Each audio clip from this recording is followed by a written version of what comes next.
ഇതേ ഞാൻ ഈ വാഴയുടെ ഈ ഒടിഞ്ഞെടുക്കുന്ന കൈയൊക്കെ വൃത്തിയാക്കുക. ഇതിങ്ങനെ ഇതുകൊണ്ടോ ഇങ്ങനെ കിടന്നതിൻ്റെ അകത്ത് പിണ്ടിപ്പുഴു ഉണ്ടാവും. അതുകൊണ്ടാണ് ഇത് ഇങ്ങനെ വൃത്തിയാക്കുന്നത്. ഇതിപ്പോൾ വാഴയൊക്കെ പിണ്ടിപ്പുഴു വരാതിരിക്കാനായിട്ട് വാഴ എപ്പോഴും ഇങ്ങനെ വൃത്തിയാക്കി കിടക്കണം. 3.5 മാസമായി നട്ടിട്ട്. ഇനി 2 മാസത്തിനകം കൊലയ്ക്കുന്നതാണ്.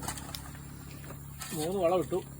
ഇനി 3 വളം കൂടെ വേണം.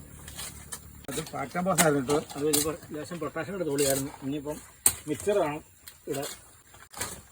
പാക്ടംബോസ് പൊട്ടാഷ്യം കൂടെ ചേർന്ന് വളം ഇനിയിപ്പം കൊലക്കാറാകുമ്പോൾ വാഴയുടെ വിത്തുണ്ടാകും. വാഴയുടെ ഈ വിത്തൊക്കെ കളയണം, അല്ലെങ്കിൽ വിത്ത് വളർന്നുകൊണ്ടിരിക്കും വാഴ. അപ്പം വളരുകയല്ല.